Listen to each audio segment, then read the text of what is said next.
My name is Matthew Wilner, and I'm a Master of Urban Planning student here at MIT. We have a fabulous panel here today to discuss some of the most important issues that we face in the coming decades with regard to providing clean water for millions of people around the world. Billions, excuse me. With this as our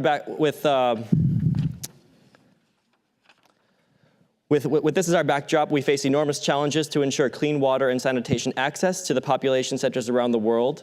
Cities are incubators of innovation, but they also present enormous challenges to sustainably provide basic services for a growing population. Our panel today hails from industry, international organizations, advocacy, and regional water management organizations. They confront these enormous challenges every day and understand the enormous trade-offs and technical challenges that we face. And with that, it's my pleasure to introduce our featured speaker for the Water and Cities panel. Carlos Riva is the CEO of Poseidon Water, an MIT alumnus from civil engineering. Mr. Riva is a project development specialist with a focus on large-scale coastal desalination plants. Poseidon Water is best known for its management of the Carlsbad Desalination Project in San Diego. And when it comes online next fall, it will be the largest desalination project in the Western Hemisphere. With that, it is my pleasure to introduce to you all Carlos Riva.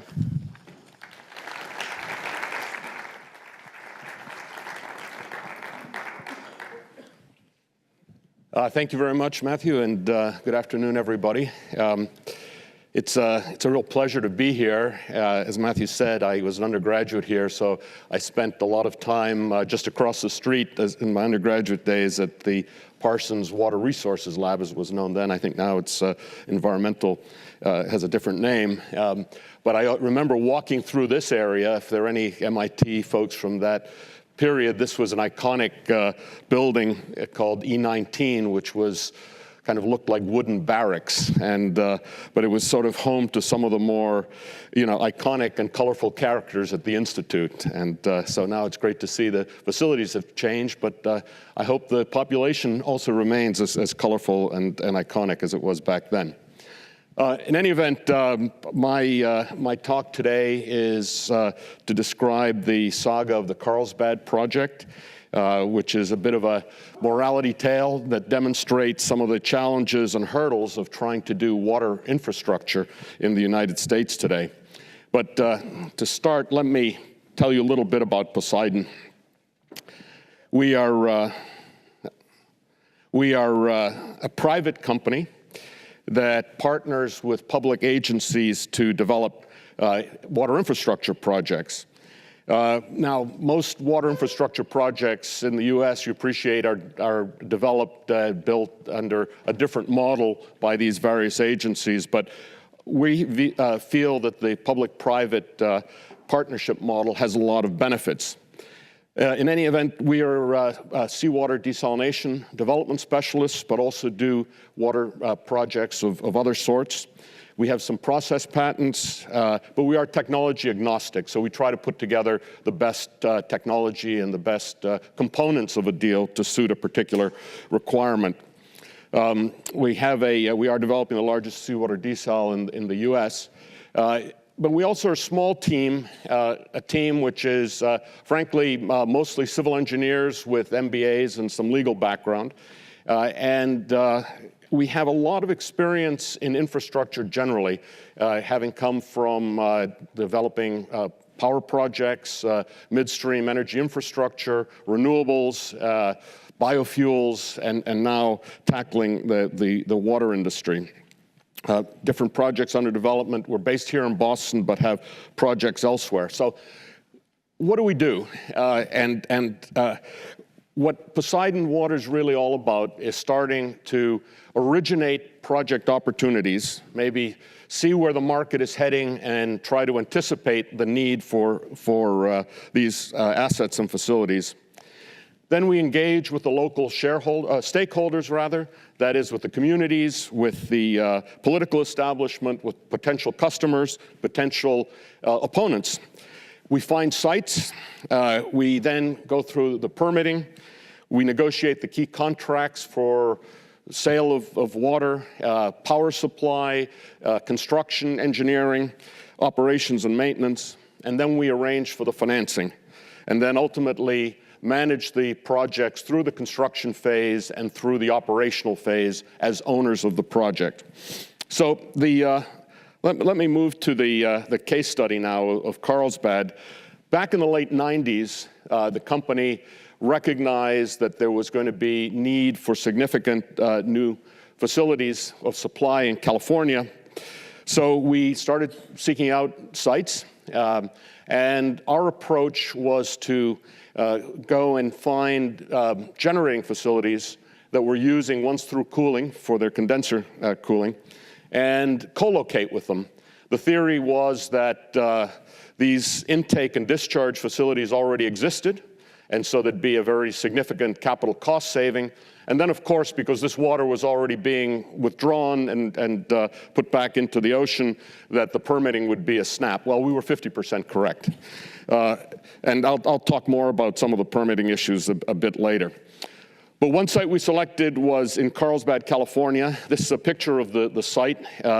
It's a site of an existing power generator from the 1950s vintage. It's currently owned by NRG. And it is a massive installation right on the coast of a very popular beach. It was built to burn oil, now converted to natural gas and in mid-merit service. The lagoon that you see in the picture was a man-made lagoon to provide the cooling water for the generator through that intake label, and then discharged out through a jetty that then into the surf zone where it's rapidly mixed and dissipated, and they pump about 600 million gallons a day of water for cooling. What we did was to option a site that you see circled in red there with an artist rendering for our desalination project. And our plan is to utilize their existing pumping facilities, take the water after it's gone through the condenser, and take it to our facility. The sort of mass balance is roughly for every water, of every 2 units of water you take in, 1 unit is your desalinated water, and the second unit contains the brine and then gets discharged.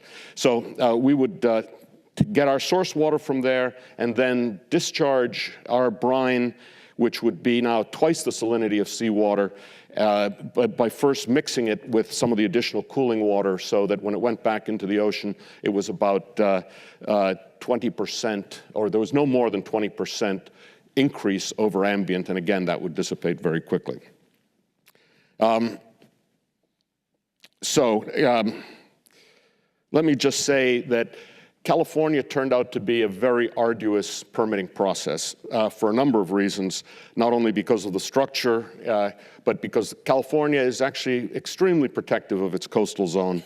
And we were made to jump through a lot of hoops, but I think the net result is a project which, in fact, is going to be seen to be very environmentally appropriate and the right sort of facility for the region. One of the things that is going to happen is the facility, the power generator, is going to be decommissioned and actually rebuilt on the other side of the tracks that you see here where there's some oil tanks, but it won't use once-through cooling.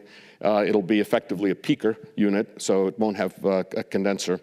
And when that happens, we will take over the pumping facilities and actually do a number of modifications to reduce the entrainment of marine organisms. So let me further say that in this process of developing the project, the next big hurdle was finding the party that would take the water that we would produce. And the project will produce 50 million gallons a day, so a lot of water. And we managed to agree with the local water agency, the San Diego Water Authority, to take 100% of the output. Now, San Diego Water Authority is a very capable and very competent water agency. I think they might be one of the top in the West.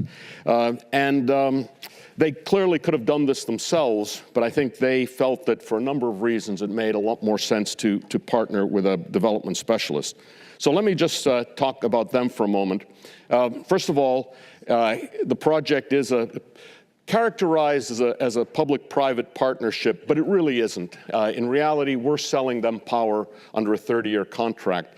But we characterize it as a partnership because in the same way that partners need to be transparent with each other, we feel it's critical if these public-private partnerships are to be successful that you have that kind of transparency with the agency. So it's totally open book. They're totally involved with all of the technical and commercial decisions that we all make, from choosing our contractor to helping us with permits, dealing with the community. Very open, and that's been an essential feature of making this project happen. They're a wholesale water agency that was created in the mid-40s. They have a 36-member board of directors, and if those of you who've dealt with boards can appreciate that as a challenging governance structure. But they have 24 member agencies, and these are the sort of city water departments, for want of a better term, that buy the water through the San Diego Water Authority. They basically service the county, including 97% of the population, and provide 8% of the county's water supply. I'm sorry, that's incorrect. The project will provide 8% of the county's water supply. The San Diego Water Authority effectively provides all of it. Because if you look where San Diego gets its water from, it's mostly imported water. There's a small portion, less than a third, which is deemed local. And if you include in that conservation, which is not, as they call it in the West, wet water, then it's a much smaller amount of the supply.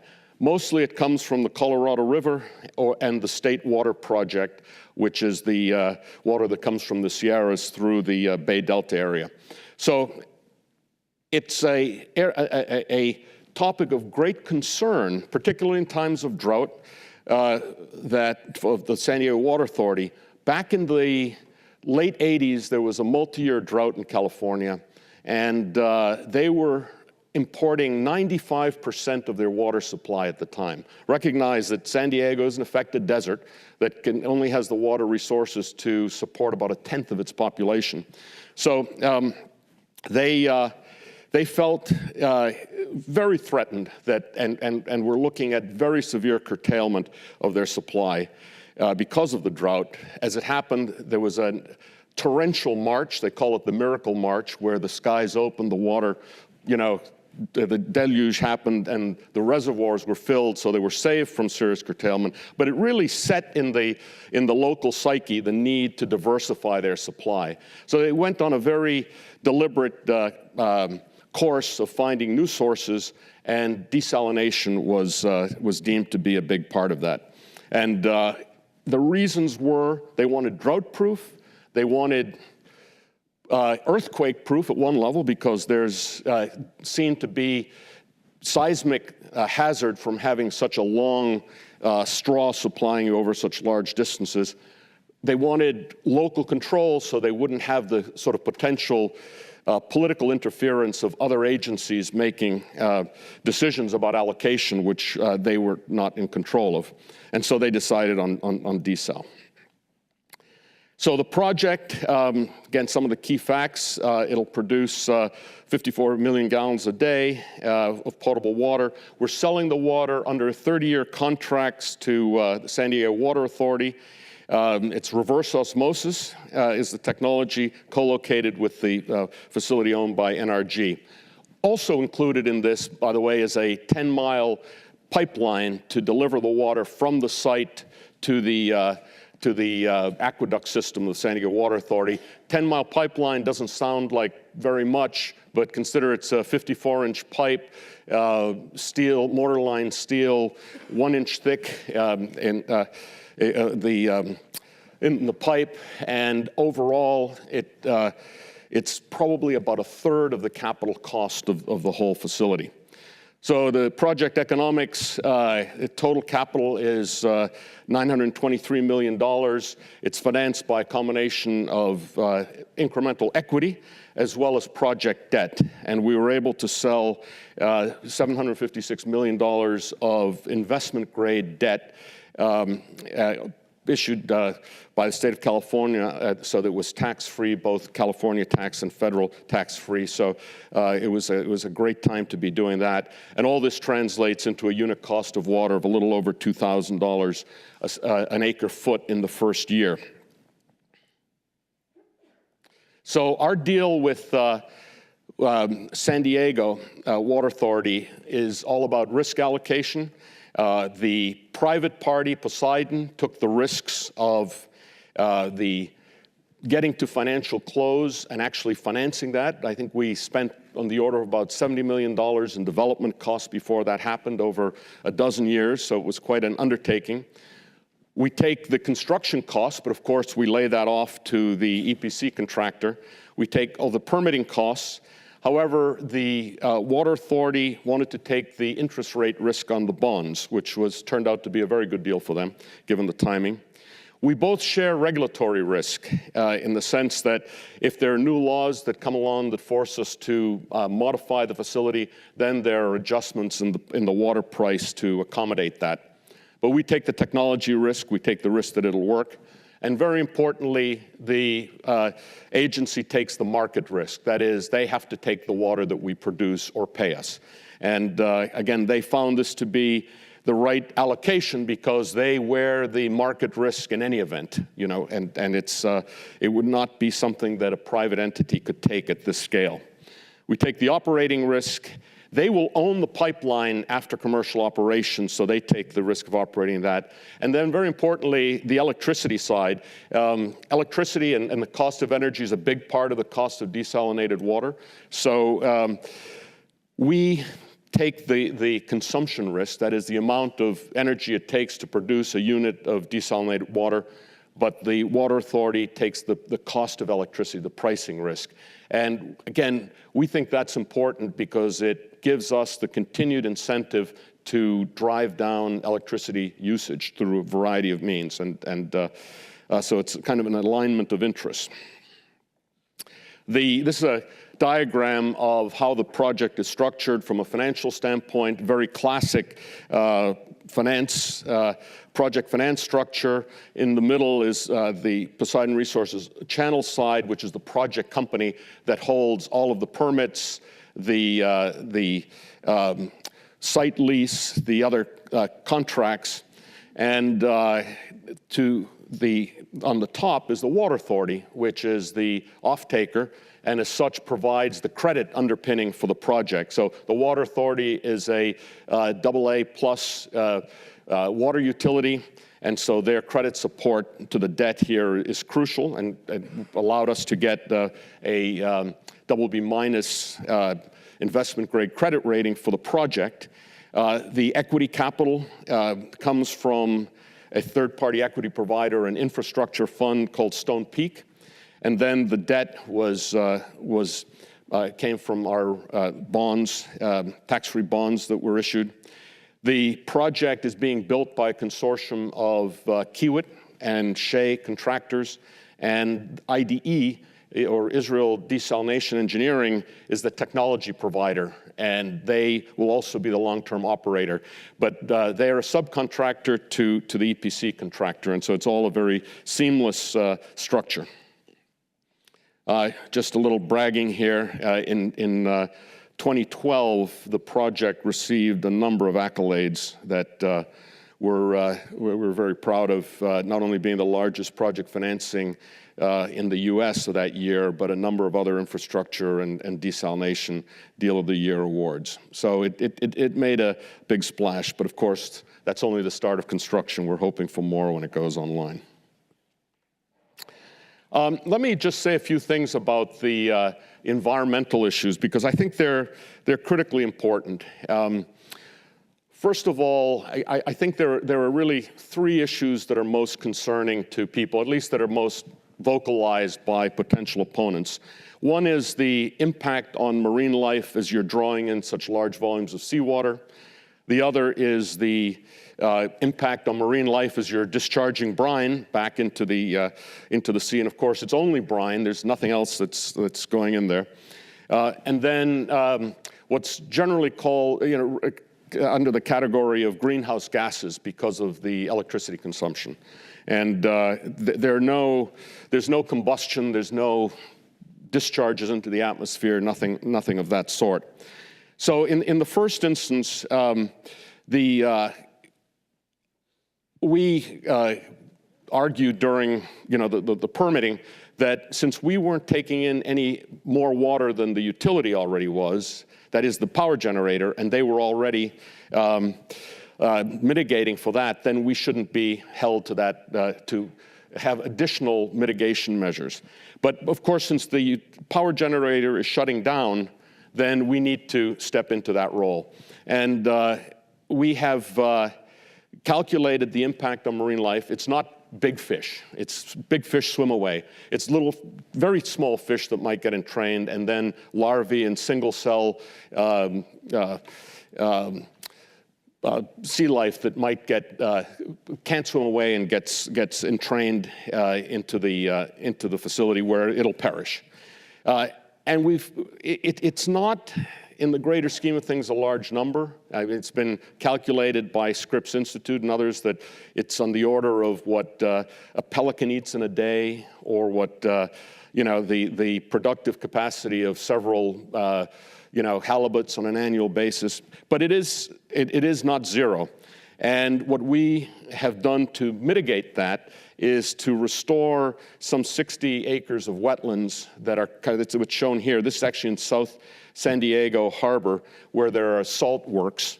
And the salt works have been there for a century, and now they're no longer really used that much. And so we're restoring 66 acres of that into habitat that will be generating effectively the same type of marine life that we'll have been taking out at the site. The discharge issue and the salinity issue is really addressed through a combination of either, well, in this case, it's with dilution, and the water being put right into the surf zone where there's a lot of turbulent mixing, and it's very easy to demonstrate that with a very short period of, or distance, there's no discernible increase in the salinity. And then the last one is the greenhouse gas, which is tricky. We have had to buy carbon offsets for the electricity we consume, which I think is something of a unique situation, given that the utility itself is obviously also having to mitigate for the carbon they produce. But we've done that, and one of the things that drives us to do as kind of the next iteration of the project is think about how we not just plug into the local utility, but how we use this to encourage and purchase renewable energy from either wind or solar resources to sort of take that greenhouse gas issue off the table. I think the other element that people have expressed concern about is cost.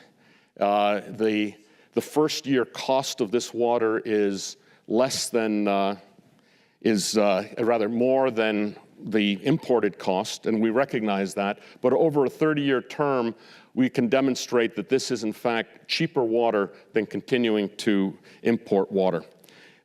So anyway, I see my time is up, but as all proud parents, I wanted to show a couple of baby pictures just to show that this is real. It seemed like a dream for a long time, but this is a picture. On the left is the pretreatment, which are basically sand filters. To the right is the desalination and reverse osmosis building. This is what it looks like. There's some 14,000 individual membrane tubes there where the magic is done. But let me just say a couple of things. The project is now in commissioning phase. It's in dry commissioning now. It'll be wet commissioning starting early in the next year. It's several months ahead of schedule. We expect it to be operational in the summer of 2015.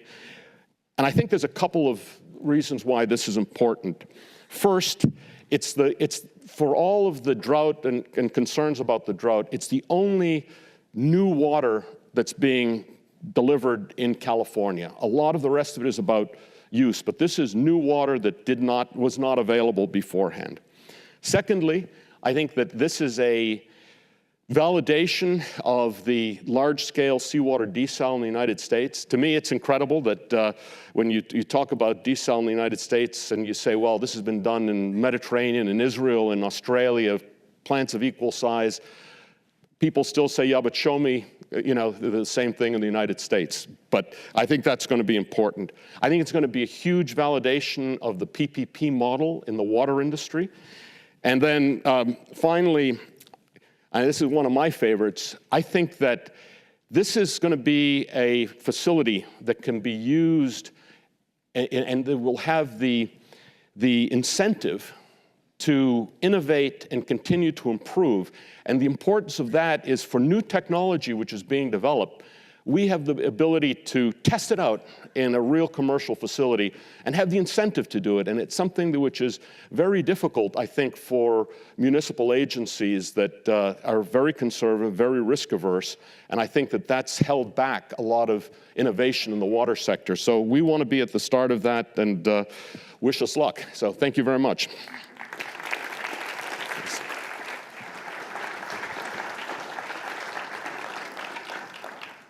Thank you so much, Carlos, for sharing the Carlsbad experience with us. I know it's been a long slog. So next, it's my great pleasure to welcome Charlene Lurig, Director of Sustainable Water Infrastructure at Ceres, which is a national nonprofit helping institutional investors integrate sustainability into the capital markets. An alumnus of MIT's Department of Urban Studies and Planning, Charlene works with water supply providers to build business models that are resilient to weather extremes, climate change, and resource depletion. She also works very closely with bond investors to develop credit risk assessment methods that appropriately value sustainable water governance and to construct criteria for investment vehicles that will channel capital towards sustainable water systems. So without further ado, I welcome Charlene Lurig. Thanks. It's really great to be back at MIT. I'm happy to be here, and I'm really excited to see that the Institute is investing in bringing together people across disciplines around water, as you have been doing for energy since I was here in 2005 to 2007. That's really exciting and wonderful. I think Matt kind of gave you the high-level overview of the work that I do. Ceres, for those of you who haven't heard of us, are a Boston-based nonprofit. We've been around for 25 years. We manage the Investor Network on Climate Risk, which is North American investors primarily, around 100 or so that have about $13 trillion in assets under management collectively. And we help those investors understand how climate change and water scarcity affect the value of their investments globally, and then how to engage proactively to steer markets in the right direction and prevent value destruction. And so I spend most of my time working with water providers in the United States. And I want to talk a little bit at the beginning of our conversation to make sure that we address some of the fundamental assumptions that tend to underlie conversations around water scarcity and urbanization and future water resilience. Assumptions that I think are myths, which are by the day and by the year being disproven by real data. So the first is that this assumption that population growth necessarily brings along with it an increase in water demand and water use. And I see that in the work that we do, the assumptions on future water demand that underlie revenue projections by water utilities tend to do the same thing almost universally and with very few exceptions, which is that they take demographic projections around water population, and they look at historical use trends, and then they just draw a line out. They just kind of linearly extrapolate. And if anybody has seen the latest U.S. Geological Survey results of the, every 5 years they do a survey on water use in the United States across sectors, something really interesting started happening in 2010. It was the first time since 1950, when the USGS started measuring water use in the United States, that we as a population in our municipalities used less water for the first time. And that's a gross number. So even with population increases between 2005 and 2010, we were using less water. And this has been slowly awakening water providers across the United States to this reality. And there's lots of different things changing that. Federal energy standards that made dishwashers and washing machines more efficient have engaged passive efficiencies that a lot of us didn't predict when we were doing those revenue and demand forecasts. It turns out actually that the pricing of water is starting to have a demonstrable effect in demand. And even that would shock most water utilities. I actually had a meeting earlier this week with one of the largest credit rating agencies in the United States who told me, we assume that the demand for water is totally price inelastic. Absolutely not true, and yet this continues to underpin the way that we make our assumptions around how we need to invest, what scale of water demand we need to satisfy in the future. And actually, those kind of passive or economic-driven changes in demand over time can become much more intensified and exacerbated through crisis, like drought. You heard earlier from Carlos how drought in Southern California drove a diversification in water supplies. It also can drive a very rapid reduction in per capita use. And we see this very clearly in Australia, which went through a decade-long drought at the turn of this century, and where, if you look just within the city of Melbourne, which was hit very hard, their total water use over that 10-year period of time went down by a quarter. This was as the city was adding millions of people to its population. The per capita usage went down by 46%. I mean, this is a huge reduction in use within a fairly short period of time. And so it's an important thing to think about when we consider how we invest, when do we bring on new resources. The second assumption that we often undertake as we look at the nature of the problem and the nature of the solution for cities and water is that water is something that has to be brought to the city. And that represents the last 100 years of development within the United States, right? Boston gets its water from the Quabbin Reservoir, which is to the west of the city. In California, very famously, they have hundreds of miles of aqueducts bringing water from Northern California, from the Colorado River, and elsewhere. And yet, what I would say we are now recognizing today is that the city itself is a watershed. That the buildings, the roads, the people within a city actually are a water source. And if you look around the United States, you begin to see really fascinating examples of that. Los Angeles being one of them. There was a great story in the New York Times just recently called Los Angeles City of Water that kind of walked us through the Mulholland era, from the Mulholland era in the early 1900s of water grabs from Los Angeles eastward within the state of California that allowed the city to grow. And over time, Los Angeles has done what it's always done as it's urbanized, which is to take the water that does fall, the rainwater, the storm water that flows through that city in the rare times when we do actually have rain events in Southern California, and to dump it out in the ocean. And Los Angeles is now setting an extremely ambitious plan, which is to take nearly 300,000 acre-feet of water, so a foot deep of, an acre-wide parcel of land, a foot deep of water, 300,000 acre-feet of water a year that they want to capture in the form of storm water and inject into their aquifers, which have been severely degraded, as have many of the aquifers within the United States. To put that in context, that's about a half to a third of the actual water deliveries on the State Water Project in California, which was designed to bring down around 1 million acre-feet from Northern California to Southern California, but has been bringing much, much less than that over the last 30 years.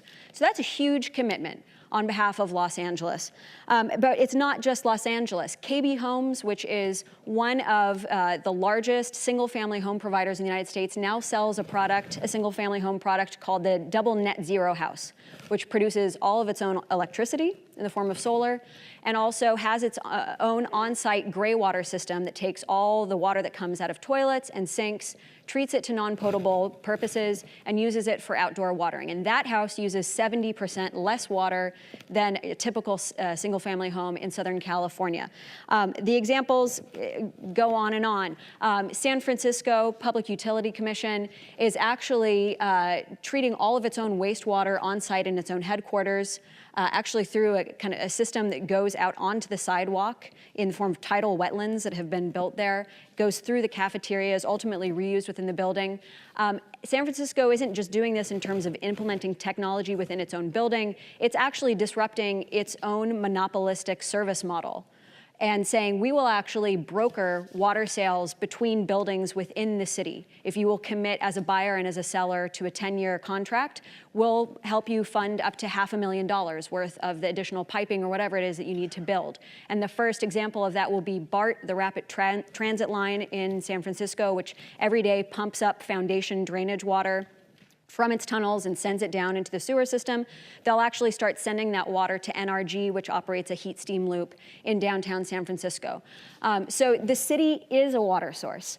And so when we think about the nature of the problem and the nature of the opportunity, I want to encourage us to move beyond this highly centralized kind of Hoover Dam style model that we have in our head of men rappelling down these bluffs and dynamiting holes and these colossus infrastructure projects. There will certainly be projects on that scale. They might not be dams, but they might be large desalination facilities or others. But it will also be what will provide actual water security for our cities will also be the decisions of millions of people in how they use water within their homes, how we retrofit cities to actually capture that water. And it's the investment in the financing vehicles and the institutional transformation that enable that will be just as much a part of our water sustainability future as any large centralized facility. So thank you for having me.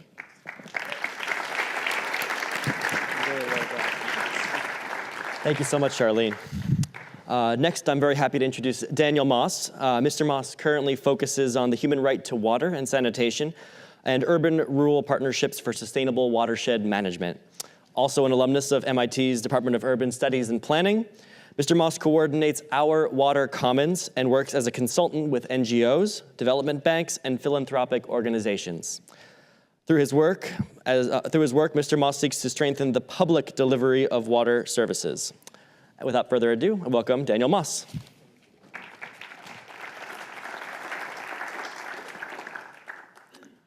Good afternoon. Thank you so much to the organizers. Thank you all for being here. It's a real pleasure to be back at MIT. I'm going to talk briefly about New York City, where I was born and whose water I drank as a lad.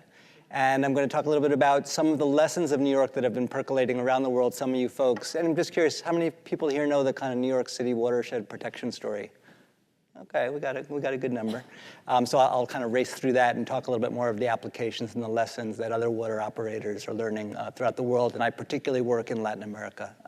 So just quickly, I'm going to run through this. And the key feature that you mentioned here is the kind of urban-rural co-management, which is an important feature of what they've done in New York, and I think an important feature of how we're going to solve the world's water crisis.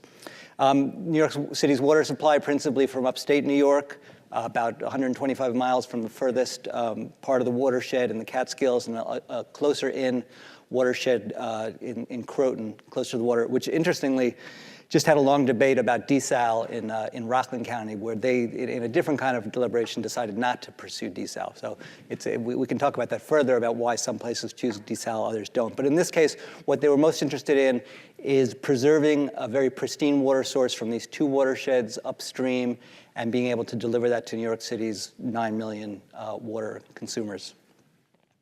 The trick in New York is, and as in many watersheds, that the property is principally privately owned. So it's not a situation where they can conserve an entire watershed, put it into state forest, national forest, whatever it may be. It was an idea of having to broker relationships with existing property owners. And in this case, we see 69% was from farmers. There was a crisis point at the end of the 80s where the Croton watershed began to get contaminated from suburbanization, other land use changes. They built a filtration plant at a high cost.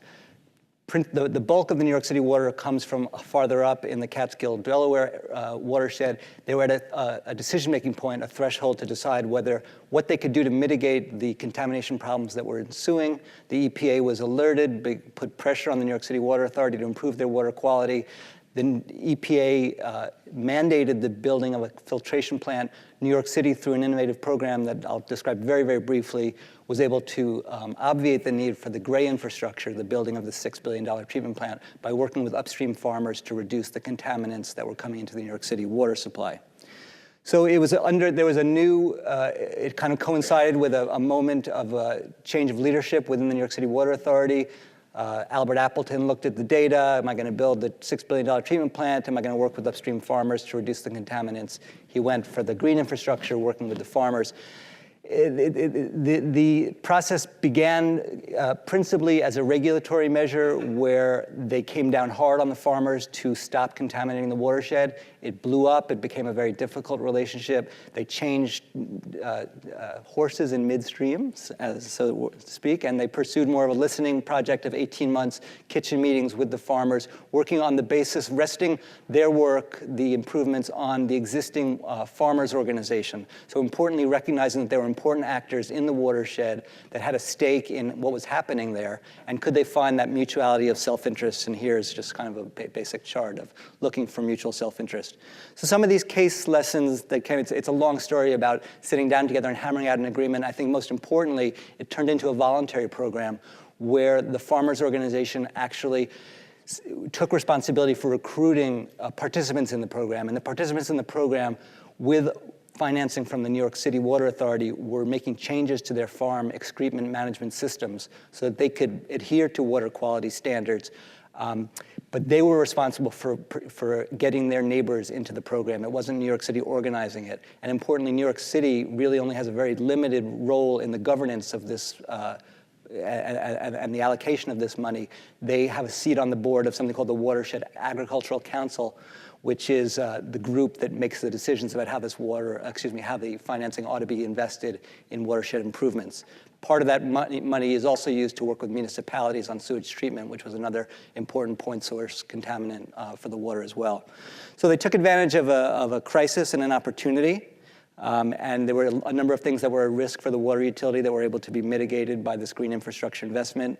They sought measurable changes. It wasn't a watershed protection program per se. It was a water quality program with important investments in preserving the integrity of the watershed in order to be able to do its job of filtering the water. But in that sense, it was a very measurable, very specific outcome. As I mentioned, it was about working with rural actors, and I think importantly, it was a holistic solution. There's a lot of, this was kind of one of the early payment for environmental services schemes, and we often hear about payment for environmental services as paying such and such a farmer X amount to leave their land in forest, for example. This was really something called the Whole Farms program, which really looked at the integration of the farmer into the rural economy and really sought to lift up the entire rural economy without that kind of monthly check from whoever it might be, a forest agency or a municipality.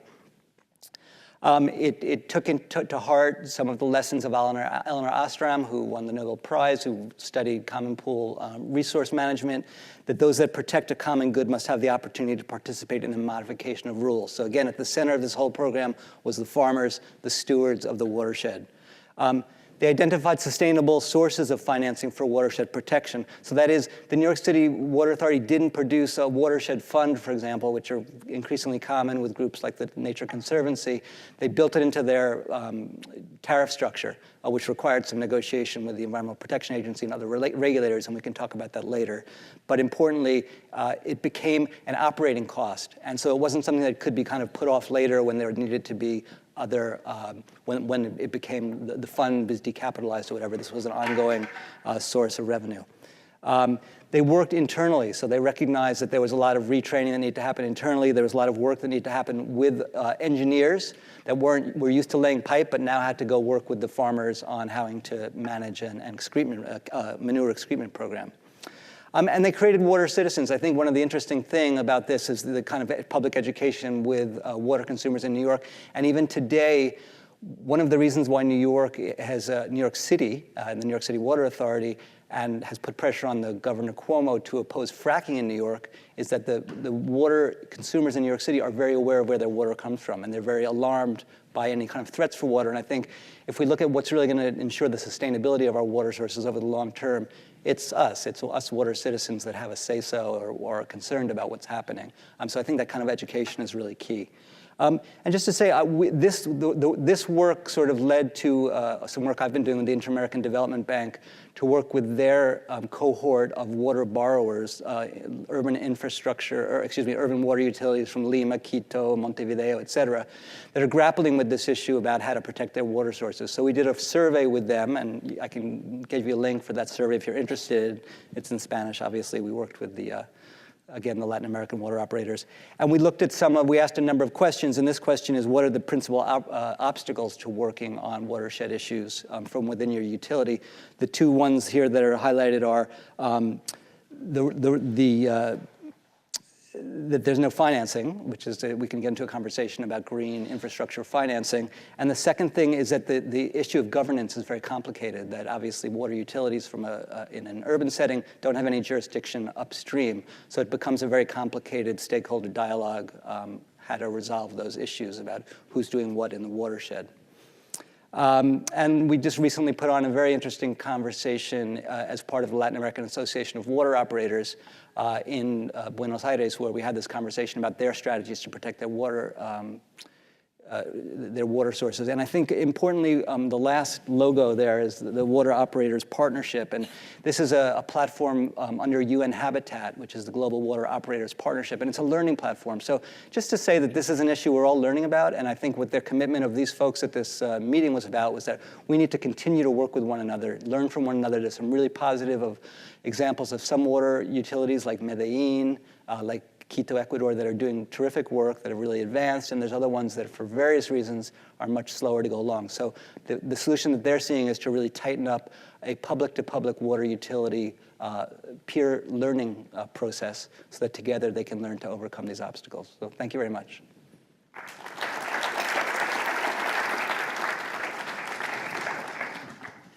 Thank you so much, Daniel.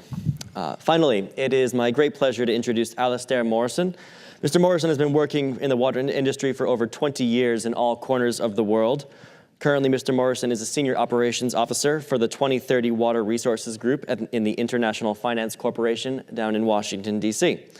Previously, Mr. Morrison served in a number of capacities for the United Nations Development Program and at the Stockholm International Water Institute, including working on projects for the recovery after the tsunami in Banda Aceh, Indonesia.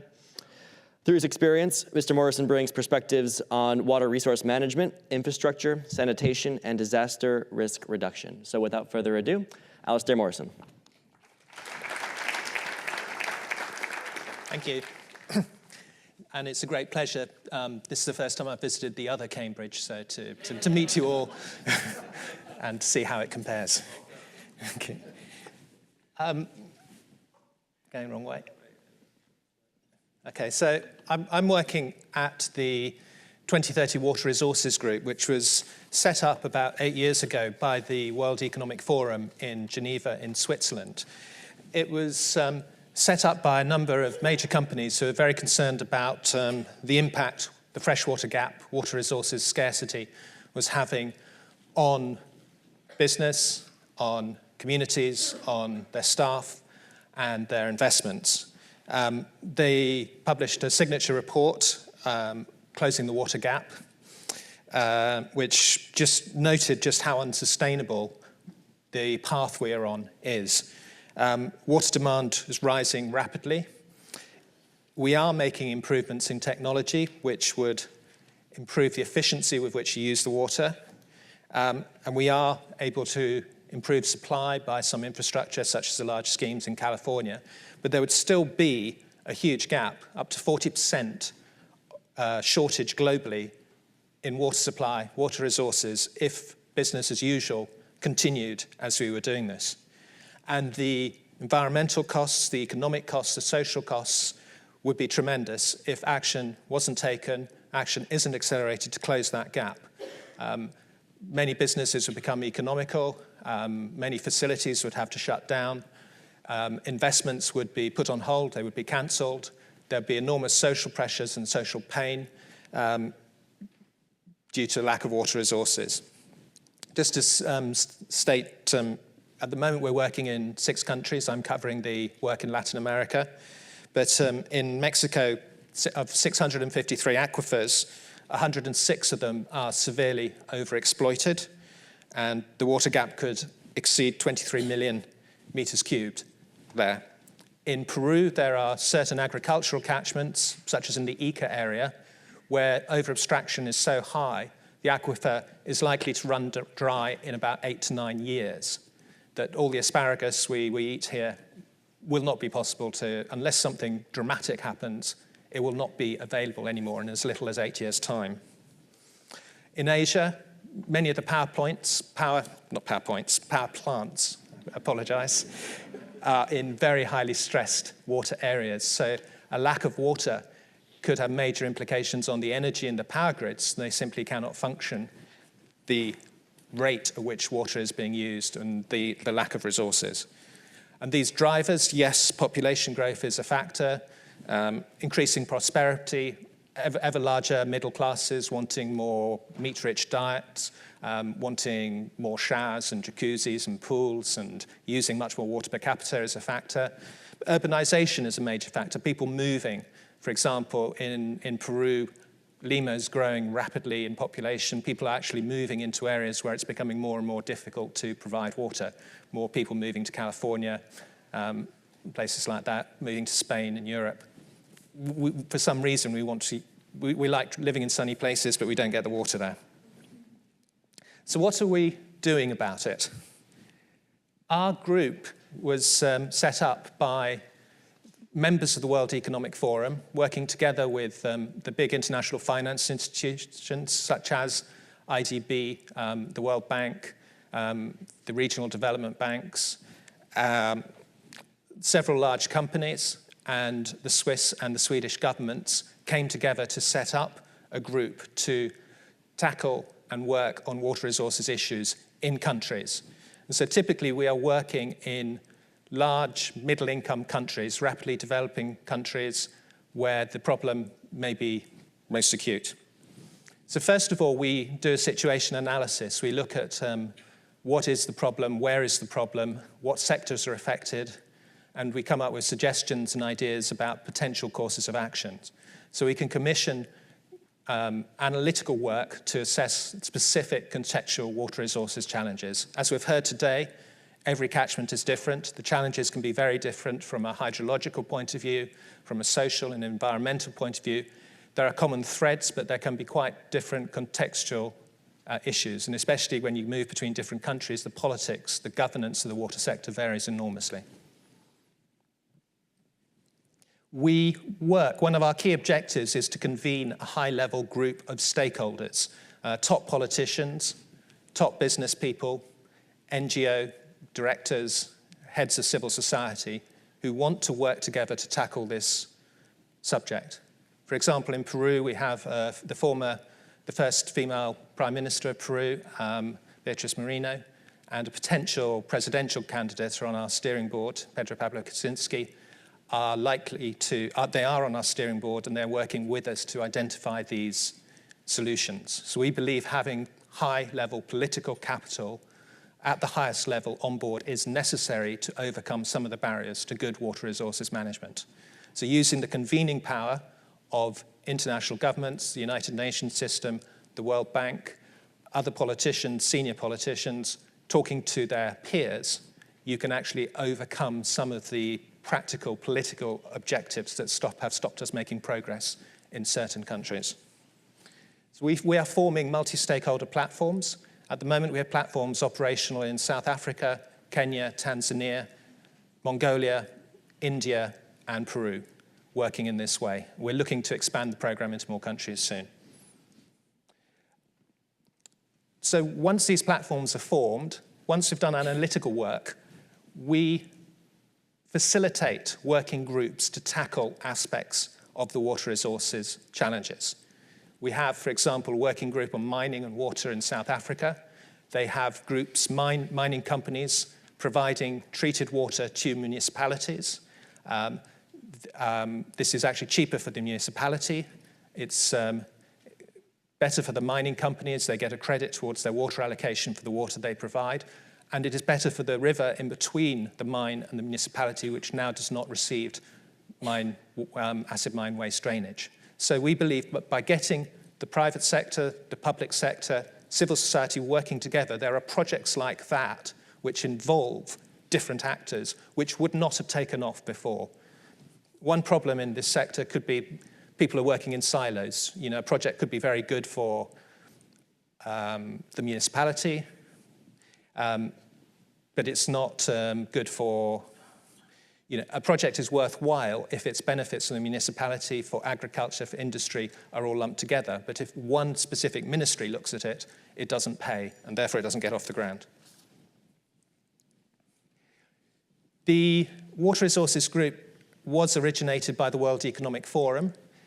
Many of the companies were concerned that in some of these countries, governments were not actually tackling the water problems. The political cycle was too short. Politicians looking for re-election within 4 or 5 years were not looking at longer-term catchment problems, even 10, 20, 25 years down the line. So a lot of these companies actually formed groups and set up our organization to get strategic action on water resources started in their country. One country we've worked in is Lebanon.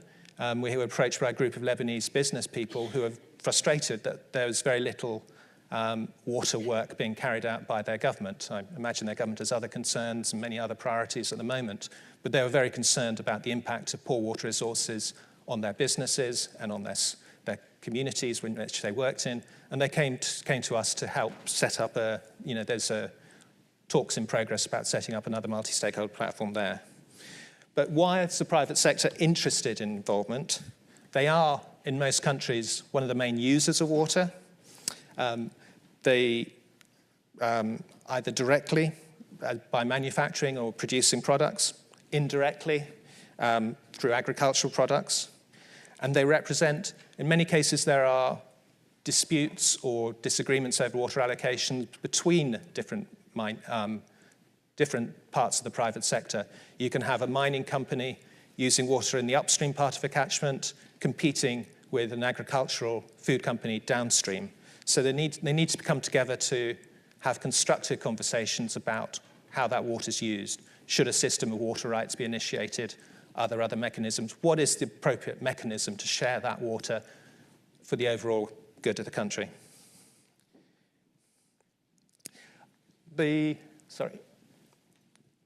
Other advantages we postulate is that in our experience, the private sector has the capacity, the technical capacity and the financial capacity to implement solutions, especially outside of capital cities. In many countries, you may find there's very little technical capacity, managerial capacity to deliver solutions. In Peru, for example, many of the hydrologists I've worked with in ANA leave the government authority, ANA, to join the mining companies because the pay and conditions are so much better. Those skills are in the private sector. There are reasons why an ambitious young engineer may not stay in the government authority. They may have much better terms and conditions and employment prospects with a mining company. But if you can use some of those skills and bring them back to socially useful, productive projects, we believe that could be of great benefit. And Peru, for example, they have an interesting scheme of obras para impuestos where the companies can get a tax credit for implementing, for example, sanitation projects. They fund the works and they get a credit against their taxes for that. So it's overseen by the municipality and it's regulated by the government. But a project gets done and implemented using local skills, which probably wouldn't have got off the ground otherwise. I'll just briefly run through some of the analytical work we've done. We've commissioned a study. One issue that came up, we're asked frequently in countries, is exactly, well, what can we do about water resources gaps? What supply-side solutions are there? What demand management solutions are there? We commissioned a study which we've published. It's on the internet. I've got some hard copies by our consultants over Arup, who identified 72 different types of project which can help close the gap. And they range from projects like desalination, mine wastewater treatment, through to improving the efficiency of irrigation, through to IFC has a green building program in Lima, building new buildings and cities that use both less energy and less water. Leakage reduction, infiltration into aquifers, allowing rainwater into aquifers, recharging the aquifers, multi-storage projects. There is a huge range of projects which can help close the water gap. And the costs vary enormously. We found the cost per meter cube, I'm sorry, I don't use acre feet, I was trying to understand what that meant. But the cost of, per meter cube varied by a factor of 100, 5 to 500 cents per meter cubed of water conserved. So there is a great choice of options available. They may not be available in any your specific catchment, of how water can be used, how it can be conserved. And we did more detailed studies looking at the hydrological cycle in each catchment, which projects were actually reducing consumptive use of water, which projects may not actually reduce the water scarcity in a catchment, but which increase productivity. Many agricultural projects we found in practice, you got more crop per drop, but you didn't actually have more water in the river afterwards because invariably more agricultural produce was produced, which has many other benefits, as we heard this morning, but you're not actually saving the water scarcity problems. You also need to consider where you are in the catchment. Recycling water, repairing leakage in an upstream city is good for energy use and efficient operation. It may not actually help water scarcity because you may abstract less water from your reservoir or your river, but your return flows are also less. So downstream, there may be no net benefit. Down on the coast, where that water would have gone into the ocean, there's a great benefit to doing that. So the same project can have very different impacts on water scarcity, depending on where it is. So you do have to look at the technical aspects of the project, but also the hydrological, the geographical aspects of the project too. We have prepared, one tool we've used is to prepare cost curves, where we look at the amount of water saved, which is going across on the horizontal axis, versus the cost of water, the unit cost of the cost of the additional water supply.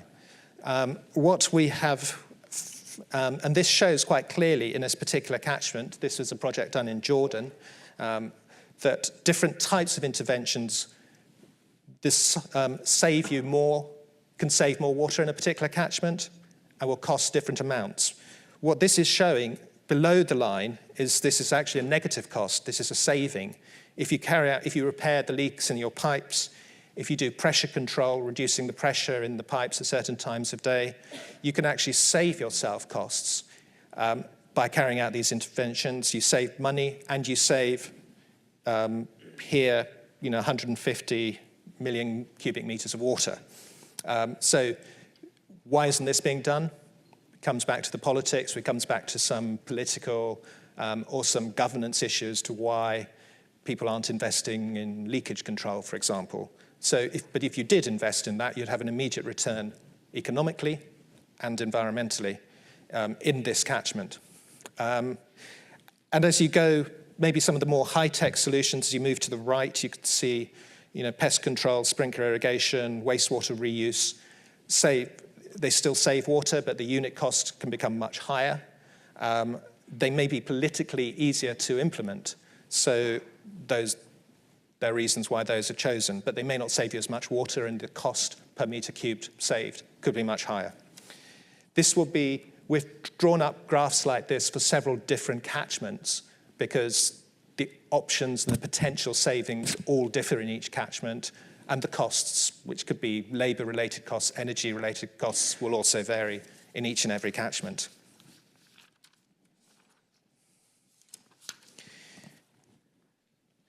And finally, very importantly, we apply this work to the program countries where we're working, and we link it to the political, environmental, and social impacts of each intervention.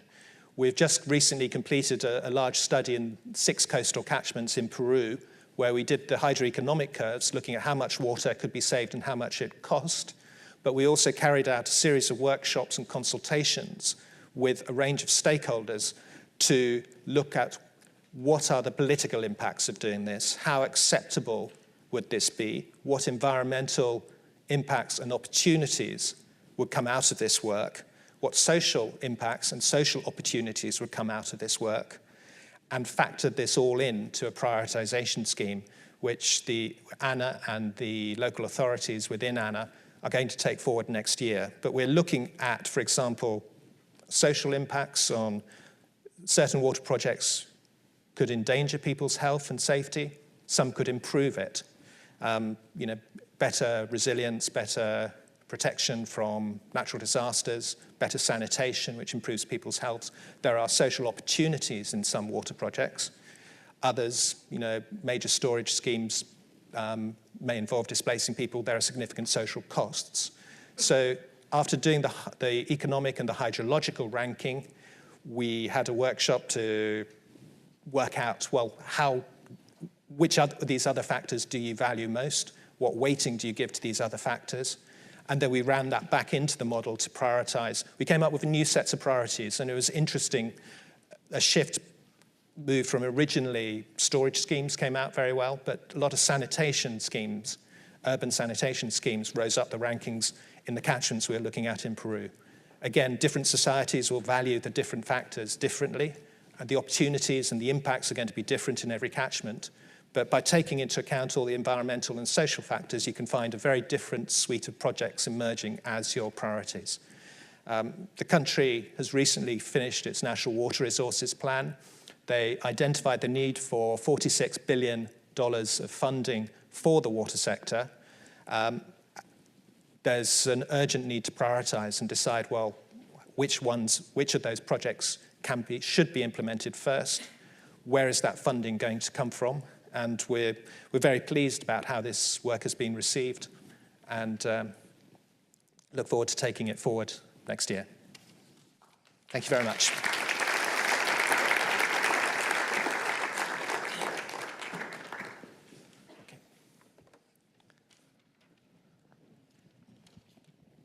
Thank you. Well, thank you all so much. It was so interesting to hear your wildly different perspectives from from industry, from international organizations, and working with water utilities both in the U.S. and abroad. So I'd like to begin with kind of a fundamental question that's been raised a few times throughout the summit already, and that is water as a human right. This debate has been waged for decades, if not longer, in various international fora. And I think the United Nations Committee on Economic, Cultural, and Social Rights put it most eloquently when they stated that the human right to water entitles everyone to sufficient, safe, acceptable, physically accessible, and affordable water for personal and domestic uses. So it's also been mentioned throughout the conference that already 54% of the world's population lives in cities, and that number is expected to rise to 66% by 2050, all the while the world's population is going to rise to 9 billion people in that time, most of which will occur in cities in the developing world. So amid increasing scarcity, giving credence to calls for more privatization of water resources, is the privatization of water resources contradictory to the notion of water as a human right? And if not, what sort of tools are available to ensure equitable access to clean water for everybody? No, so no pressure. Should I start? Sure, please. I think it's obvious that water is a basic human right. I mean, clearly you can't live without water, but the real question is at what level? Mm-hmm. So I think there's a certain level of water that has to be made available for all people for adequate ingestion and sanitation purposes. But then you get to the question of what, beyond that, I mean, is having a golf course is a basic human right? Well, I'd argue probably not. So therefore, you need to have mechanisms put in place that would price water appropriately. And I think, Charlene, part of what you were suggesting also is that a lot of the the potential for saving and use of water can be affected by pricing models rather than just what we have now. So I would start the discussion there. And as to the private sector, I think I view it a little differently. I hear Peru needs $46 billion of investment. The U.S. needs, $4 trillion, whatever it is, of investment to get our water supply and sources right. I think there's plenty of room for the private sector there. It's not, I don't think it's going to take over the water industry, but I think there are things that the water utilities are better suited to do. And they should do that work, maybe distribution, retail, and the like. But there are other elements that the private sector can probably do more efficiently. Just jump in there, a couple of quick things. Yeah, I mean, first, I think that we should recognize a little bit of the process of winning the human right to water, which was only in 2009 at the level of the UN, and there was a lot of important work going on all around the world, and it continues to be a very active struggle at the level of many countries to put that into the legislative framework or the constitutional framework. Unfortunately, the United States was opposed to the UN right to water, Canada was opposed to the UN right to water, so there needed to be a process, and there continues to be a lot of discussion with respect to the climate change debates and agreements and sustainable development goals. There's a certain amount of 2 steps forward, 1 step back in terms of advancing the right to water. So I think it's really informative, but it's also, the whole question of implementation is obviously the major thing that needs to happen. I was recently in Mexico at the Mexican Association of Water Operators, the public utility operators in Mexico. Mexican water is municipally run. And they kind of welcome the challenge at the same time as they're panicked about it, because the frontline implementers of the human right to water principally are going to be the water operators. And these are standardly starved public entities, starved because we have the whole kind of similar debate to what we have here in the United States about, is government good, is government bad, let's slash the public sector. One of the first sectors to really get thrown under the bus is cases like the public water sector. And as they continue to get decapitalized, defunded, then they kind of look also to the private sector for rescue, for privatization schemes that might then allow them to get the money that they had previously, in some cases, gotten from public coffers, at low interest loans, et cetera. So I think if we're really going to talk about the human right to water, we need to say, well, who are the primary implementers? Who's going to really guarantee that right? In many cases, it's going to be the public water utilities. Well, what do they need to do their job right? We have this whole kind of myth about the inefficiency of the public sector, about what you mentioned about people getting paid poorly, they move on, they go work for the mining companies. Well, why is that? Does it need to be that way?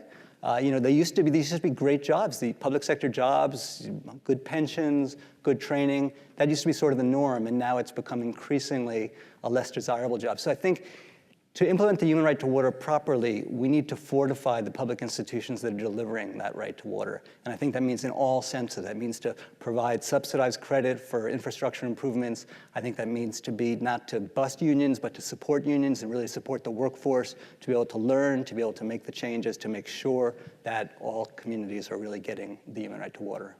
Yeah, I would say that sometimes the conversation around privatization of water can be kind of a red herring, because you can find examples where private water actors have behaved egregiously, right? You can also find an equal number of examples where public water providers and cities were the ones who were responsible for dewatering their neighbors, and Los Angeles being one of the most compelling examples of that. So what it comes down to is governance, right? And you can have great governance structures and oversight no matter what the ownership structure is, and no matter what the nature of the agreement is between the public and private sector. I also am disturbed by the United States and our position around human right to water, and see that not only in terms of the price that people pay for water today, and how we allocate cost and how we assure affordability of water services, but also this conversation, the tools that we have to ensure that we are protecting flows of water. I live in Texas, and to me, I continue to be amazed that really the only tool that we have yet found within that state to be effective for keeping water flowing for people has been the Endangered Species Act, so for non-human species. And I think that we are at a point where we need an intergenerational conversation around what the generations that are in power today are leaving in terms of natural resources for the people who will come after them. And that hasn't been catalyzed yet in a way that I've seen to be effective within the United States anyway.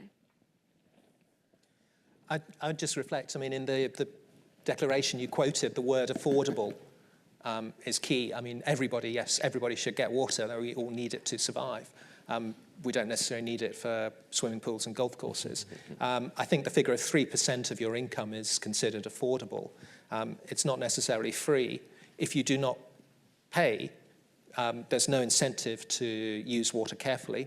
It'll cause other problems. There's no incentive, there's no funding to maintain the water infrastructure, so it breaks down soon enough you find you don't have any water. And we should also reflect on the fact that many of the poorest people in the world actually pay far more for their water informally from informal markets, from water vendors with carts, with buckets, very poor quality water at extremely high prices.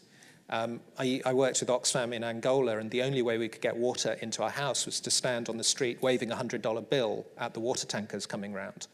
The cost of buying water from the informal sector is phenomenal. And that's what most of the poorest people in the world suffer from. So if you can actually have a system, a utility, be it publicly or privately funded, you could bring the cost of water to the poorest people in the world down by a huge amount. And that would be a tremendous social good. But just to jump back on that, I think that we've gotten into this conversation about full cost recovery, meaning that water consumers should pay the entire cost of water, which is, I find that, I don't know, I guess I find that a little bit odd. You know, I pay taxes, I expect to have full access to education for my children. I don't expect to be cut off from education whether or not I can pay for water or not. I agree that there's some minimum threshold that maybe people can pay, but it's very disturbing to see people in Detroit being cut off from water and all kinds of places around the world being cut off from water with prepaid water meters, et cetera. I think that the human right to water has to be there to make sure that we have the minimum right to survive. But I also think that there's questions all around water resources. For example, concessions. You know, who's making decisions about concessions? And some concessions to a mining company, for example, might be increasing the cost of water treatment to a potable water deliverer. So suddenly that water deliverer is faced with extra treatment costs, chemical costs, et cetera, that it's getting passed on to the water consumer. And then they're expected to make full cost recovery. So it's all these other external costs that come into the operations. So there's a lot of political decisions about governance, about watershed governance that need to be right in there. It really informs that whole discussion about human right to water and about private versus public, because I think if we did a better job of managing our water resources and made those tough political decisions. I was just in Brazil visiting a watershed committee, which was a really interesting, really robust multi-stakeholder system where there's so many actors involved and the municipalities are so strong and the municipalities feel so much pressure to provide quality water to their constituents that there are no industries entering the watershed that are going to call into question the integrity of the water. So there's a lot of political pressure generated, again, from what I would describe as water citizens that say, we really need to look out for, our children, our grandchildren, because the entry of this industry is incompatible with the human right to water. Great. Well, as we're speaking here, the international climate change negotiations taking place in Lima, Peru, the COP20 are drawing to a close. Obviously, water is a huge issue with regard to both climate adaptation and mitigation, and have to be a major part of those negotiations. So I ask the four of you, how much should water issues be a focus of the negotiations? And if you're familiar with it, is it adequate at this point? And what are the risks if they're not sufficiently included as a priority? You just came back. I just came back from Peru yesterday. I was invited to present at a side session at the COP20. We will feel the impacts of climate change through water, whether it's sea level rise and flooding, whether it's water scarcity. Water invariably is how it's going to impact us, and probably, So, I mean, it's fundamental, and as water managers, as climate change accelerates, so we, you know, our skills will be more and more needed. When it comes to mitigation, that was all being carried out in a separate tent with the various environment ministers negotiating hard. So I can't really comment what happens there. We hope that something comes out in the next few hours, but we'll see. But, you know, I think the question about, I completely agree that the impacts of climate change are felt in the water cycles and the ways that we use water and how those might be limited. The question for me is then, how do we restore the landscape and the hydrological cycles so that they can function, you know, more or less to provide us with the environmental services, ecosystem services that we need. So then there's this question about who's stewarding our watersheds, who's stewarding our landscapes, and then the question comes up, well, you know, there's been a lot of push towards conservation in the kind of narrow sense of the word, you know, taking a piece of forest and conserving it, making sure that the trees are there to perform an ecological service. There's a whole, you know, issue about, well, what about the people that live there? And the thing that I mentioned there in New York. So I think there's been increasing awareness about that some of the best watershed stewards are indigenous communities, rural communities. What can we do to provide them with the tools they need to stay right where they are? Because, you know, it's interesting, we're having this talk about urban water. We're also talking about a global force, which is the rural to urban migration, which is largely due to the failure of the rural economy to be able to, you know, produce adequately for the rural communities and sustain them. Even though the urban communities are obviously completely dependent on the rural communities for food, fiber, water, et cetera, but the economies have gotten very distorted. So, you know, to my mind, if we're going to prevent climate change, we need to fortify those rural communities. That needs to be part of the, you know, kind of a real in-depth conversation about climate change. And then that means kind of approaching the issue about agricultural practices too. You know, that we've had this disturbing trends towards more higher input agriculture that's not as much based on, you know, proper soil management, preserving water in soils. I mean, we need to revert to a lot of these practices that we know about, but yet are not really the trend. So I think climate change is offering a lot of opportunity because it really forces us to look at the whole panoply of how we, you know, manage our landscape. And I think that it's going to end us with us admitting our reliance on the rural communities and our reliance on sustainable rural communities where people actually live and work, and that we need to broker fair relationships with those communities.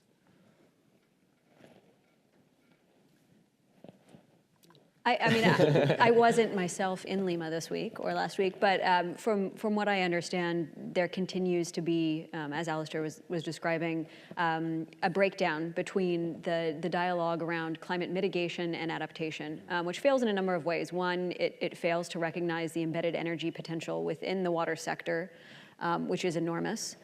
We have, within the United States, wastewater treatment plants that are net energy positive and selling power onto the grid. We have agreements like the one in San Antonio where Ameresco, which is a multinational natural gas company, is taking methane from the wastewater stream that's operated by San Antonio Water System and treating it and then putting it onto a pipeline. I mean, there's tons of untapped opportunities that get to mitigation.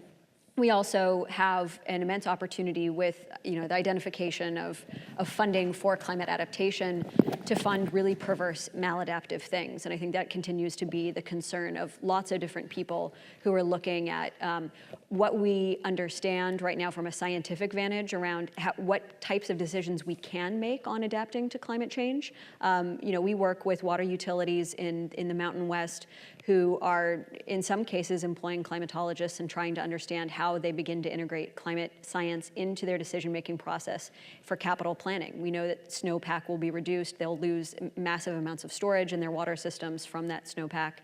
No longer being reliable, but they're not in a position yet of being able to determine, because there's disagreement between climate models, of what they then do for their investments. So we also know, you know, I'm doing a lot of work right now within the global investment community to try to educate investors and help them move away from this place that they're in right now, where they kind of falsely conflate anything related to water with being a sustainable investment. And there's a lot of demand for sustainable investment vehicles within the global market right now. But we know that some of the bonds that are being sold as being climate bonds and related to climate adaptation are to help relocate people from areas that will be inundated for the development of large-scale hydropower and reservoirs that may or may not have water in them in 30, 40 years. So, it's an extremely complex problem that is only represented by this kind of siloing of the conversation within the COP process, but it flows throughout global capital processes, it flows throughout, agency decision-making, and there's just a whole lot of learning and probably a lot of experimentation failure that hopefully will lead to learning over the next 20, 30 years. Just to maybe add a small amount, I wish I had been in Peru because that's where I was born. I would love to be there. And it's also a very country that's very challenged from a water standpoint and always has been, I think increasingly so, as well as from an energy standpoint. I think it's great to see, climate change and water be considered together. I guess my focus would be more on adaptation and what it's really going to take. You see it in all sorts of places, as you say, in the West with the snowpack, in Florida, where sea level rise is now looking to degrade the underground aquifers. And what does all that mean for how we need to deal with the water systems and infrastructure? But it really takes not only I think a very holistic view of the systems, but also some honest assessment of what the true costs and situation is. One, just putting a plug for the private sector again, one of the things about the private projects and private sector is when we talk about our costs, we generally are subsidy free in the sense that the entire costs associated with developing these projects and delivering this benefit are pretty transparent and isolated, not completely, but more so, whereas a lot of these projects that maybe have been built by federal government and ages ago are fully, maybe depreciated, but don't account for the externalities in the same way that a private project would, for impacts on life in the rivers and other things like that. So I think we really need to try to find a way to have an honest debate and assessment of these real impacts, and as we look to adapt the water system to climate change, have a similar honest debate about the true costs of these different alternatives. Absolutely. Well, Charlene, I appreciated you mentioned the dangers of fragmentation when discussing mitigation and adaptation, and when it comes to how any of these agreements will be implemented with regard to water resource governance. There are more than 24 UN agencies that deal with water in some form. Similarly, most nations have a fragmented regulatory framework themselves. In the US, on the federal level, the Bureau of Reclamation and the Army Corps of Engineers sort of arbitrarily split the responsibilities for managing federal water resources, while the states and localities definitely have their own prerogatives when making policy. So I wonder, how does the degree of regulatory fragmentation impact our ability to ensure clean water and sanitation resources? Whoever wants to get kicked off. My previous job with UNDP, this was always an issue, coordinating with other UN agencies who was going to do which water projects in which country. Coordination worked quite well in certain countries and not in others. A lot comes down to the character of the individuals concerned. If people met and coordinated and discussed and you made sure you had no duplication and all aspects were covered, things could go very well. You have other areas where people are very ambitious and they're watching their turf and they don't want outsiders coming in. This happened in the UN, but I've seen it happen with NGOs and in the private sector too.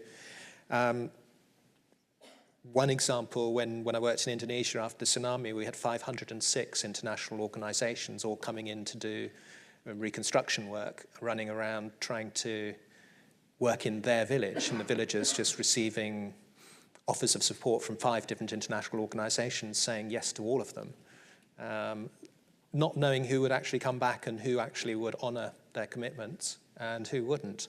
So coordination is extremely important. Yes, it could be done better in many cases, but yes, there are a lot of people who realize the importance of it, and you need to be open and transparent about what you're doing, what your abilities are, and be able to pass it to other more capable people, recognize others are more capable many times than you are, and be big enough to pass the work to them when necessary. Yeah, I think that the governance and regulation issues are always vexing. And I just want to share a little bit from my perspective of working principally with public municipal water operators, which is that, you know, we talk a lot. I've been part of, I'm sure we've all been part of many multi-stakeholder processes where you try to sit around and figure out the best governance structure and regulatory structure.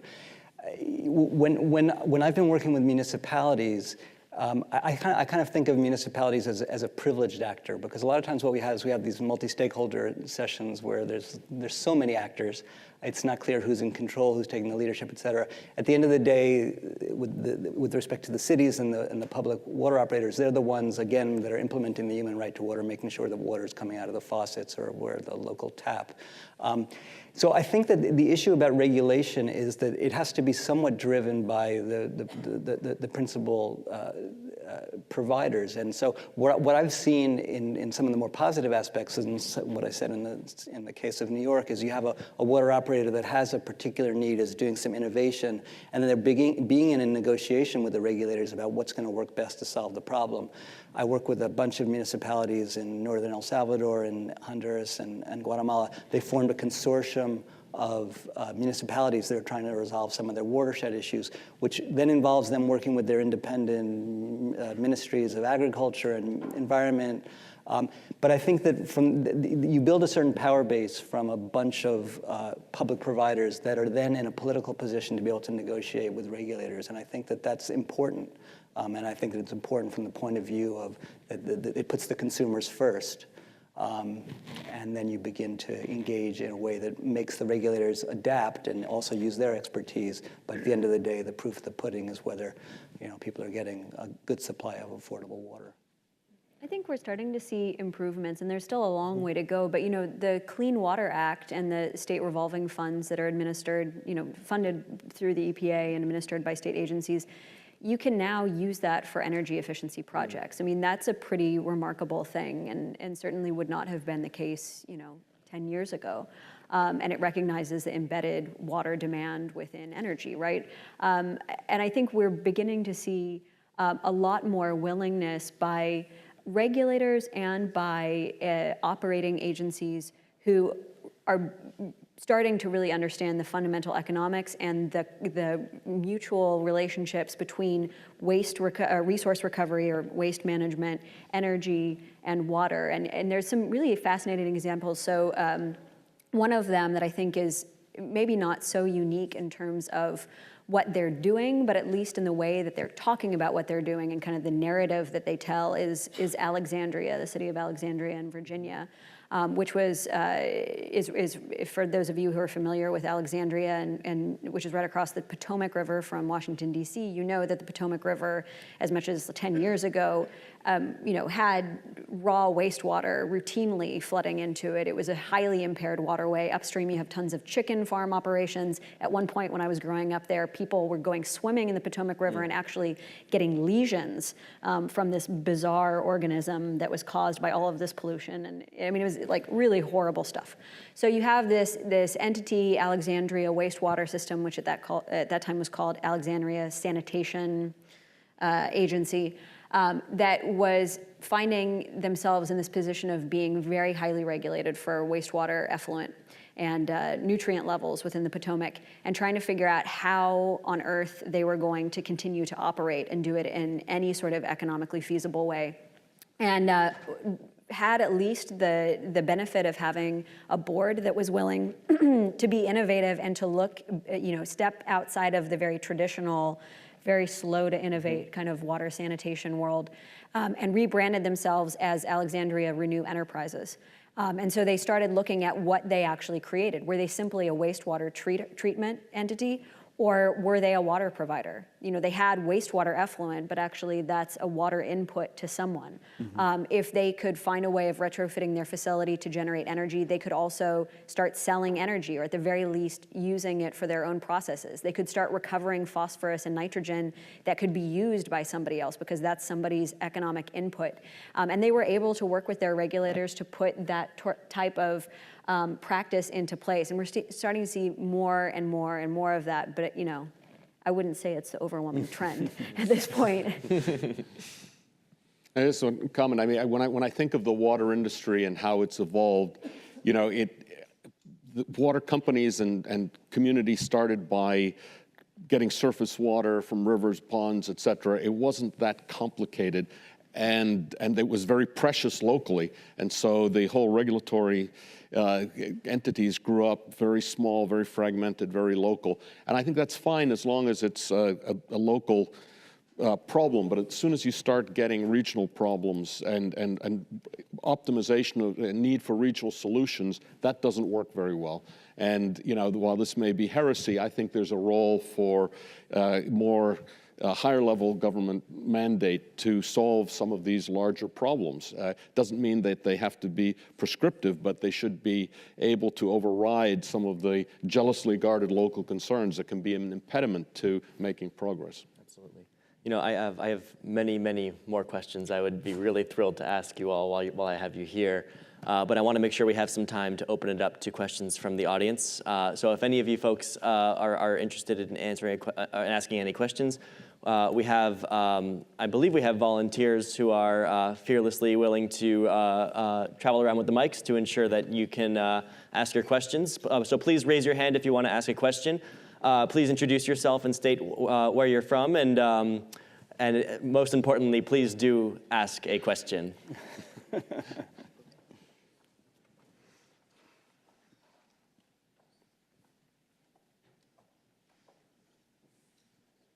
Hey everyone, my name is Allie. I'm a first-year master's student in the Urban Environmental Policy and Planning program at Tufts. Sorry, I get kind of nervous when I talk in public, so if I'm a little shaky, sorry about that. My question is mainly geared toward Carlos. I went to UC San Diego as an undergraduate and did a lot of advocacy work on water issues. And so my main question is, one, is Poseidon working on some sort of social program or social outreach program to educate the San Diego public about why desalination is a necessary tool, and then also because the partitioning of the Colorado River happened during a high water year, and most of the time San Diego is taking a lot of water from Mexico. Is there efforts, or is Poseidon working on anything to talk to local governments or doing any sort of efforts to ensure that water use isn't increasing in San Diego and it's being put into other avenues? I just don't want the increase in water to have San Diego residents thinking that there's more water and therefore there's less responsibility necessary. Well, I think that's a very good point. As to what we do, I mean, we've been outreaching to the community for 12 years. And it's to educate them about what we're doing. We often have polled the community to see what they think. And overwhelmingly, there's been a view that this is a necessary and a positive development. They know that it's going to be more costly. So then we didn't do it, but the San Diego Water Authority actually, before we signed the contract with them, issued a poll and said, would you pay $4 a month more on your water bill to accommodate desalination? And again, the majority of the respondents said that they would. And the reason is because it's not, I mean, I always say this, water's a simple molecule, but a very complex commodity. They don't think that it's just about, you know, H2O, about water. They think it's about an insurance policy for drought, an insurance policy for curtailment for political or seismic reasons. They think about climate change because that's been driven into them, and they think that this is mitigating their exposure to climate change on the water side. So there is a very, I think, continuous attempts by ourselves and our partner, the San Diego Water Authority, to educate the people and make them realize what we're all about and what it is that they're buying. And I think that's been successful. All the board members, I think it's true, the 36 board members of the San Diego Water Authority who approved, this deal with us are all public officials. They're either elected to those seats or appointed by the mayors of their community. So they are very responsible to and responsive to the population. So this project would never have gone forward unless the community at large was solidly behind it. As to the other part of your question about is this mean that people will be less likely to conserve? That's an issue that worries people as a general matter, not specifically about desal, but first of all, San Diego has done an awful lot to encourage conservation in their system. I think 13% of what they deem their water supply is conservation versus a standard set in the early 90s. And they know they need to do more. That's a continuous mandate from both from the state government as well as from the Water Authority. They have all sorts of programs for providing investment or capital for people to make changes. We support it wholeheartedly because we say it's not about Poseidon. It's not about desal being the solution. Desal is part of the solution, but reuse is going to be big. San Diego is implementing or starting a plan to reuse wastewater, and that's going to be a major $2 billion investment over the next 10 years, as well as additional conservation. But despite all that, I have to say, in the midst of an epic drought, when the governor called for 20% reduction, and you could see, I go out there all the time, the grass is brown, the trees are dying, you're bombarded with drought stories. I think the state in August conserved 14, 16%. They didn't even meet the governor's standard. And then in October, now it's raining, but it hadn't rained in October, it went back up. So it was only about, I think, 6 or 8% reduction or something because it was hot and people felt they needed to water their lawn. So there is a massive educational requirement for the public to do. I mean, the sorts of things that Charlene was talking about that can be done in the city is wonderful stuff, but it really takes an effort to retrain people's thinking about water, which most people still view as being relatively free. Right. And, I just want to supplement that because I think that's totally dead on. And the reality is that whether it's San Diego or really almost any other water provider in the United States, the business model is broken.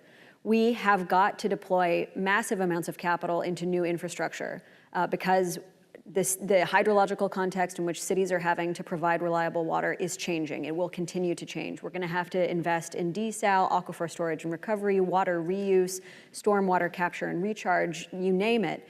But the way that water providers recover their revenue and that cost of providing that service is through volumetric sales. It's no different from the electric utility sector, which through the very diligent efforts of people who were aiming their time and their energy toward 50 different public utility commissions, we've in many places managed to decouple.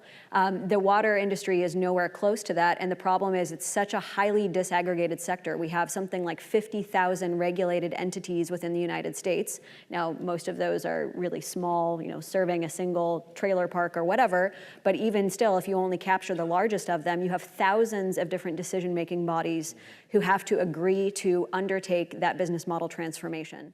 Eventually, what will probably happen within the United States is that we will look a lot more like Denmark in terms of having a very similar water bill for the average person, but terrifically less water consumed. But getting to that point will be very painful and fraught with political landmines for the elected city councils and mayors who are going to have to deal with making those decisions.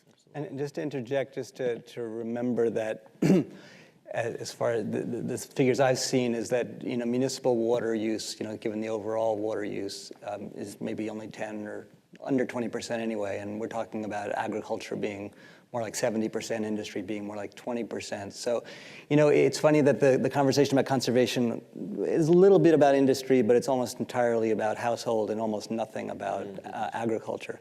So if we're really talking about solving the problem and incentivizing conservation, you know, we'd be well suited to look at the agricultural sector as well, which, you know, then gets into this really dicey conversation about the price of food. Because water for agriculture is vastly underpriced, and part of what happens there is that we get to buy our, you know, food at Walmart and other cheap places. So the question then is about, you know, how's we as a society grapple with, you know, the real cost of water, and what would be the impacts then on some of our other consumer habits that rely on water as a key input. Well, I'm really sorry to do this. I think we only have time for one more question. So I think we have a question over here. Hello, I'm Karen Weber. I'm with the Foundation for a Green Future, and I'm just curious, in your thought processes, how do you configure green infrastructure, green roofs, living walls, bringing nature back into our urban spaces? Well, I'll take a crack at that, I guess, as a start. So green infrastructure, which usually when people say those words, what they're talking about is within the urban context. There's kind of a similar or somewhat parallel concept, which is natural infrastructure. And usually when people talk about that, they're talking about you know, ecosystems.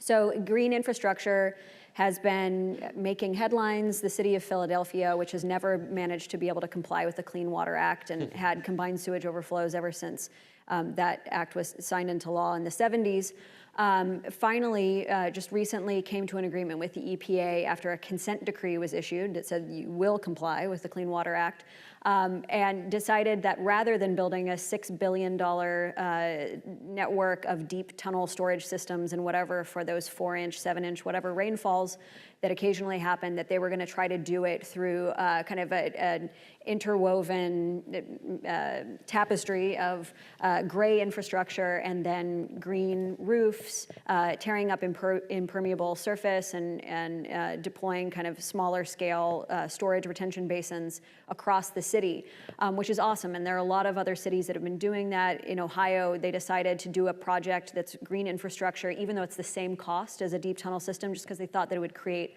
more benefits for the community and have positive economic spillovers. The problem is we don't have, you know, our financing tools that we've developed over the past 75 years, 100 years of creating water infrastructure within the United States anyway, was designed for centralized systems. And when we start, just the same with energy efficiency, when we start looking at the opportunities that are spread across private lands, which green infrastructure inherently is, the types of financing tools that we've developed just don't work that well. It doesn't mean that they can't be used. We're doing a lot of work on trying to find ways that we can revise statute and deal with kind of accounting codes so that we can use the, you know, $20 billion of trading a day that happens in the municipal bond market to build that next generation of infrastructure. But it will take that kind of institutional financial innovation in order for us to get to a point where Philadelphia can actually satisfy the agreement that it signed with the EPA. So there's a lot more work to do. I know that Brazil had integrated green infrastructure in a big way for their water management plan when it was announced that they were going to get the World Cup. But I'm not sure how that actually came to pass down there. So. And you know, the New York City story is really more about natural infrastructure in that sense that it was more of an urban investment, but it was, again, a cost taken on by the water utility deciding that that's what they needed to do for some sort of natural potabilization of the water. I would just, circle back to the last point, that projects don't go forwards unless the community is behind it. I remember a few years ago doing flood studies on the east coast of the UK with presenting it to the farmers that one of the options was washlands. Instead of building hard concrete defences, allow certain areas to flood and absorb the storm surge. This was actually economically a very good solution as well as environmentally. But people felt more comfortable with a hard physical barrier between their property and the river. And you could show all the computer models showing the flood was absorbed and they wouldn't get flooded, but it was still very hard to sell. So coming back to education, making more and more people aware of the potential of green infrastructure is needed to actually get more uptake. I also worked on sustainable urban drainage and, swales. I managed to implement some of those in Europe. We suggested that in Indonesia after the tsunami for, the drainage areas. But again, concrete was seen as progress. It was seen as status to have some concrete infrastructure in your village. People didn't want it. So there's a long process of getting people on board, getting people to understand the benefits of it, which we need to work together much more.